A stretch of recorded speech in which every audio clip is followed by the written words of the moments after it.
Bueno, muy buenas tardes. Yo voy a comentar la presentación de Catherine, vinculándolo con algunos temas de la realidad y la situación chilena. Porque no sabemos si las promesas que encierra la educación inicial se van a cumplir y no sabemos en qué grado se van a cumplir. Pero lo que sí parece atractivo es que esas promesas son, sobre todo en las áreas que más nos importan como sociedad. Por un lado, obviamente, esperamos tener impactos en el desarrollo de los niños en el corto plazo, en el aprendizaje, ojalá que les vaya mejor en el colegio, cuando estén en la básica, pero en realidad nos importan otras cosas. En el largo plazo nos importa que los niños que pasaron por estos programas sean capaces de resolver pacíficamente los conflictos, se alejen de la criminalidad, sean buenos padres, tengan empleo, estén lejos de las adicciones. Y eso es lo que hay detrás de intervenciones como el Buen Comienzo. Y nos da la oportunidad muy grande de seguir a estos niños por una cantidad indeterminada de años y ver finalmente cómo les va en la vida. Por eso creo que es muy importante desde el punto de vista de la evaluación y de la construcción de conocimiento la iniciativa del Buen Comienzo. Y es particularmente importante por la situación que vivimos en Chile. En la situación que tenemos en Chile es la siguiente. Tenemos, por ejemplo, que solamente el 30% de los niños en el quintil más bajo de ingreso asisten a educación inicial. Y el 70% de los padres que no envía a sus hijos a educación inicial dice que la educación inicial no importa, que es mejor que estén en la casa. Y yo creo que a veces los padres tienen algo de razón, porque si no les ofrecemos educación de calidad, es mejor que estén en la casa. Les podemos más bien causar daños, como lamentablemente vimos que sucedía en las noticias hace unos días en un jardín infantil. Por lo tanto, debe haber un compromiso con la calidad. Y la calidad pasa esencialmente por lo que se hace en la sala. Y esto tiene que ver de manera directa con la actual situación real y simbólica de la profesión docente, particularmente de la educación de párvulos. Por un lado sabemos que la formación, bueno, los estudiantes que ingresan a educación de párvulos o a las pedagogías en general no necesariamente son los mejores preparados. Por otro lado, también sabemos que cuando pasan por las carreras de pedagogía no aprenden mucho. Y además, las educadoras de párvulos, hay una suerte como de clase o de castas sociales, que es muy curioso, porque en las universidades se ve como los profesores de básica son como de una casta un poco más alta que las educadoras de párvulos, y hay una cuestión de identidad profesional que no logro explicarme, pero que existe, ¿sí? Y hay una eterna disputa de si nosotros en la educación de párvulos somos para jugar y querer a los niños y no para prepararlos para la escuela. Esa es una discusión, para mi gusto, irrelevante. Estamos preparando a los niños para la escuela y para la vida, ¿sí? Pero esa es la situación que tenemos en Chile. Que además Chile se caracteriza por tener el peor clima escolar de toda la región de América Latina. Y eso que es en lo que mejor nos va en la evaluación docente. Pero tenemos el peor clima escolar. ¿Sí? Eso quiere decir que existen una gran variedad de oportunidades donde podemos mejorar la educación. Y el buen comienzo trata de tomar las más importantes para implementarlas y evaluarlas rigurosamente. Y hace un trabajo que para mi gusto es esencial, porque primero habla de una intervención integral. Nosotros sabemos, aunque nunca lo hacemos bien, pero sabemos que el desarrollo de las personas es interdependiente entre distintos ámbitos.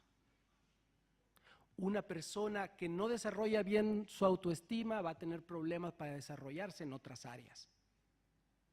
Pero nunca nos enfocamos, nos llenamos la boca siempre diciendo que formamos seres humanos integrales, pero no creo que estemos muy avanzados en ese sentido. Incluso lo que nos dicen las neurociencias de cómo aprendemos los seres humanos. Los seres humanos no nos guardamos información en unas carpetas que tenemos en la cabeza, sino más bien un conjunto de sustancias químicas reaccionan para producir motivación y satisfacción cuando uno aprende. Y eso se integra de manera global en el cerebro para ir armando un andamiaje, una estructura para comprender el mundo, para comprender las situaciones. Pero eso no lo hacemos en las salas de clase, desafortunadamente, pero es lo que tendríamos que estar haciendo. Y por eso el buen comienzo hace un trabajo en donde se trata de vincular a la política educativa, esto que siempre suena tan rimbombante y tan fancy, todos queremos estar ahí en la política educativa, con lo que sucede en la sala de clase, que es donde en realidad se juega el futuro de los niños. Y para eso se enfoca en mejorar las prácticas de los docentes a través de un intensísimo sistema de acompañamiento. ¿Sí? Nosotros sabemos, por evidencia que tenemos de otros estudios, que las prácticas docentes en Chile, en general, por ejemplo, en la básica, muchos profesores han aprendido lo que denominamos con mi colega Soledad Concha, con quien hemos hecho estos estudios, didáctica general.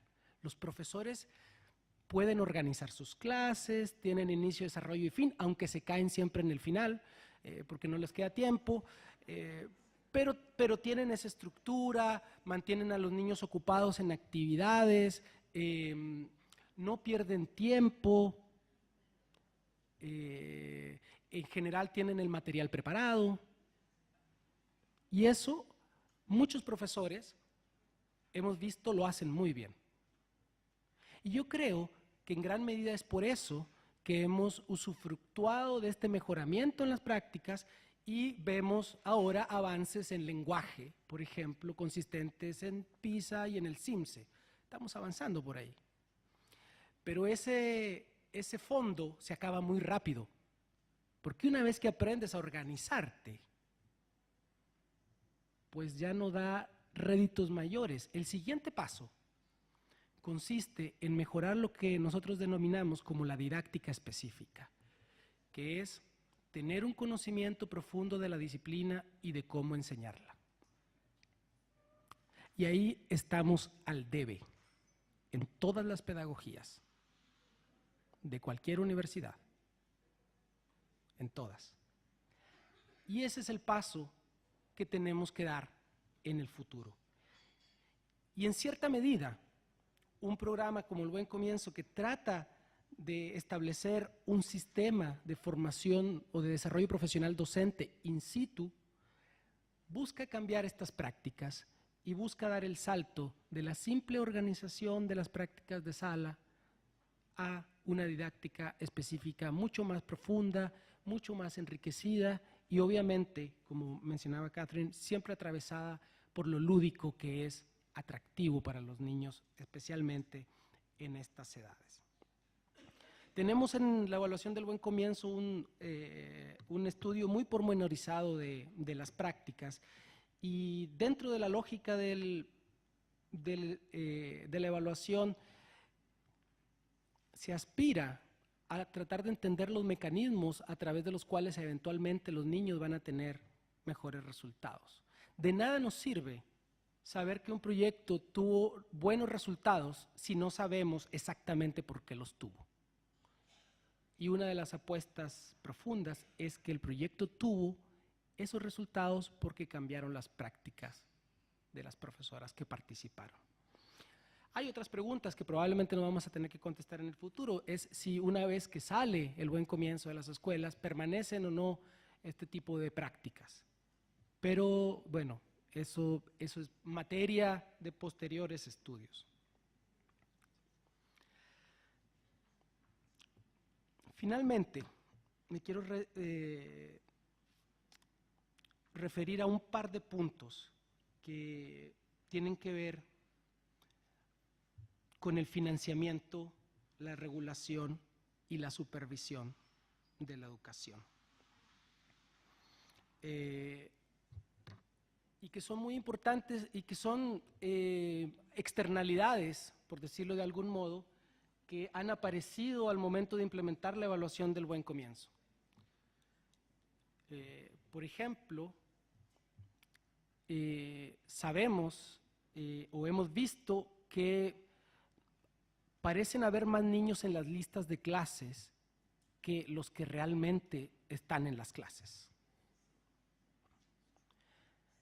Y sabemos que eso en parte se debe al sistema de financiamiento que tenemos por asistencia. No podemos imputarle a las escuelas la inasistencia de los niños al colegio. Y eso es lo que nosotros hacemos. Y cuando financiamos de esa manera, o sea, cuando estuvo la gripe porcina, estoy seguro que todas las escuelas mintieron, porque si no, no les podrían haber pagado sus profesores a final de mes. Nadie iba a la escuela. Tenemos un grave problema con la estructura de financiamiento. Y eso es algo que tenemos que discutir, tenemos que transformar. Tenemos, además con el financiamiento, un problema de los montos que bien mencionaba Andrea. ¿Cuál es el monto adecuado para educar bien a un niño en condiciones vulnerables? Lo único que les puedo garantizar es que no es el monto que pagamos actualmente. Sin duda.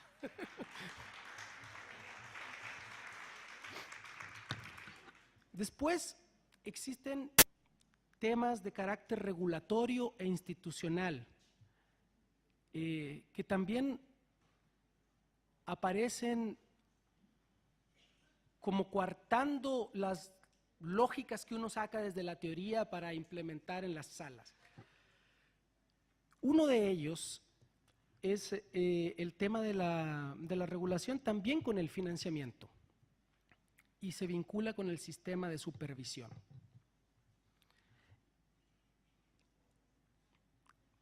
En los jardines, particularmente en los jardines Junji, las escuelas o los jardines no pueden gastar el dinero libremente. De hecho, el financiamiento,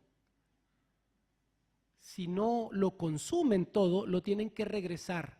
Y se tienen que, por ejemplo, desvincular a un profesor o a algún empleado, no se les permite utilizar el financiamiento de la subvención para pagar esa desvinculación, contraviniendo toda la lógica del Código del Trabajo.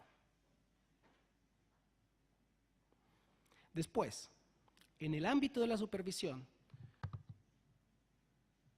cuando los supervisores de Junji van a los jardines, por ejemplo, y disculpen los de la Junji, pero bueno, lo tengo que decir, se fijan en que si compraron la mesa del tamaño que decían, que si están los 14 colores que supuestamente habían comprado, y no se dan cuenta de las atrocidades que ocurren, como las que vimos en la televisión, en términos de los procesos.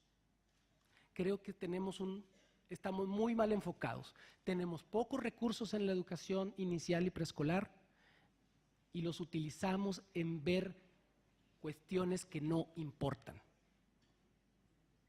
Lo que importa es cómo lo hacen los equipos de salas, lo que importa es cómo se manejan los directivos en las escuelas, cómo hacen su trabajo, cómo lo planifican, cómo lo evalúan y finalmente cómo les va a estos niños.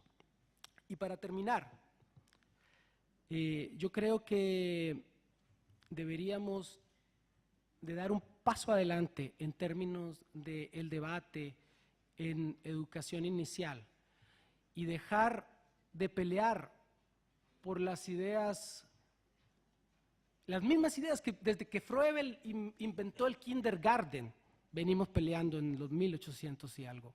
Venimos peleando que si es para escolarizar o que si no es para escolarizar. En un mundo global, en una sociedad del conocimiento, en donde tenemos que formar ciudadanos que reciben información de todos lados, muy compleja a veces de descifrar, como son, por ejemplo, la publicidad en los libros de texto. Tenemos mucha información, necesitamos muchas competencias. Y la educación inicial es fundamental para corregir las desigualdades en esas competencias en el largo plazo. Entonces, termino conminando a todos mis colegas a que dejemos esa discusión que todavía no se resuelve y seamos consistentes en tratar de proporcionar alternativas y oportunidades de desarrollo integral a nuestros niños. Muchas gracias.